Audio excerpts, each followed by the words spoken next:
காஞ்சிபுரத்தில் 108 வைணவ திவ்ய தேசங்களில் ஒன்றானதும் பரமபத வாசல் கொண்ட திருத்தலமான ஸ்ரீ புஷ்பவல்லி தாயார் சமேத ஸ்ரீ அஷ்டபுஜ பெருமாள் திருக்கோயிலில் மூலவரான பெருமாள் 8 கரங்களுடன் எழுந்தருளி அருள்பாலித்து வருகிறார்.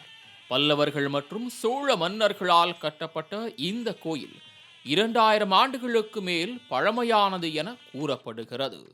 இங்கு கருவறையில் இறைவன் திருமால் ஆதிகேசவ பெருமாள் என்றும் தாயார் அலர்மேல் மங்கை பத்மாசினி ஆகிய பெயர்களாலும் அழைக்கப்படுகின்றனர்.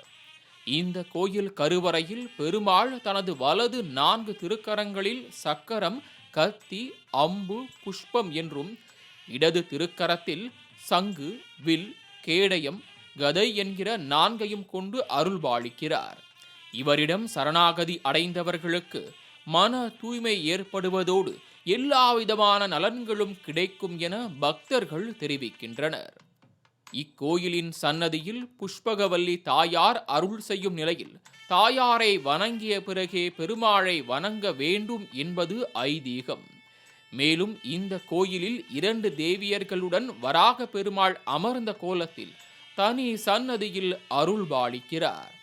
அனுமன், ஆழ்வார்கள், ஆண்டாள், சக்கரத்தாழ்வார் ஆகியோர் தனித்தனி சன்னதிகளில் எழுந்தருளி இங்கு அருள்பாலிக்கின்றனர். பிரம்மதேவர் தனது மனைவி சரஸ்வதி இல்லாமல் ஒரு யாகத்தை நடத்த முயற்சித்தார். இதனால் ஆத்திரமடைந்த சரஸ்வதி தேவி யாகத்தை அழிப்பதற்காக 8 கரங்களுடைய காளியை ஏவினாள். அப்போது விஷ்ணு பெருமான் 8 கரங்களுடைய நரசிம்ம அவதாரம் எடுத்து காளியை வென்றதாக புராணங்கள் கூறுகின்றன. அந்த 8 கரங்கள் ஆயுதமேந்திய பெருமாளை இந்த கோயிலில் வீற்றிருப்பதாகவும் தீமைகளிலிருந்து உலகத்தை காத்து வருவதாகவும் தல வரலாறுகள் தெரிவிக்கின்றன. முற்காலத்தில் மகாசந்தன் என்கிற யோகி தவநிலை கலைந்து யானையாக உருவெடுத்ததால் இதிலிருந்து விமோச்சனம் பெற வேண்டி இத்தல பெருமாளுக்கு தினமும் பூக்களை கொண்டு அர்ச்சித்து வந்துள்ளார். ஒரு நாள் பூஜைக்கு பூக்கள் கிடைக்காமல் போக அருகில் உள்ள குளத்தில் இறங்கி தாமரை பூவை பறித்தபோது அக்குளத்தில் இருந்த முதலை யானையின் காலை கடித்திழுத்து கொல்ல முற்பட்டது. அதன் பிடியிலிருந்து விடுபட முடியாமல் தவித்த யானை பெருமாளை நோக்கி ஆதிமூலனே என்னை காப்பாற்று என கதறியது.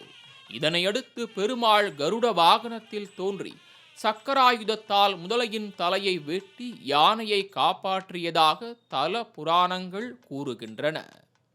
யானையும் முதலையும் பூர்வ ஜென்ம உருவங்களை அடைந்ததால் இக்கோயில் குளமானது ஸ்ரீ கஜேந்திர புஷ்கரணி என்ற திருநாமத்தோடு அழைக்கப்படுவதோடு இந்த நிகழ்வு இங்கு வருடந்தோறும் கஜேந்திர மோட்சம் என்ற விழாவாகவும் சிறப்பாக கொண்டாடப்பட்டு வருகிறது.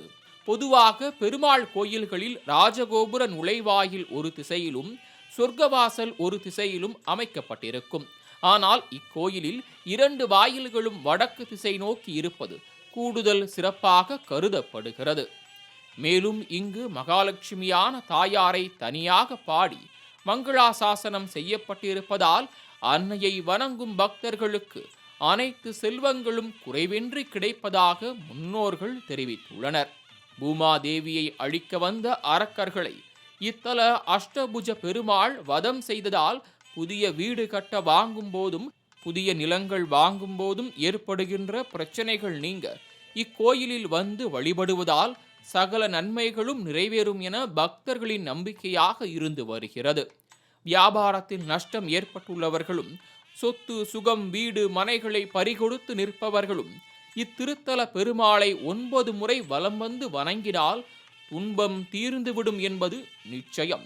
அது மட்டுமின்றி தாயார் சந்நிதியில் தொட்டில் கட்டி வணங்கும் போது குழந்தை பேறு கிடைத்து வாழ்வு மகத்தானதாக அமையும் என்று பக்தர்கள் தெரிவிக்கின்றனர்.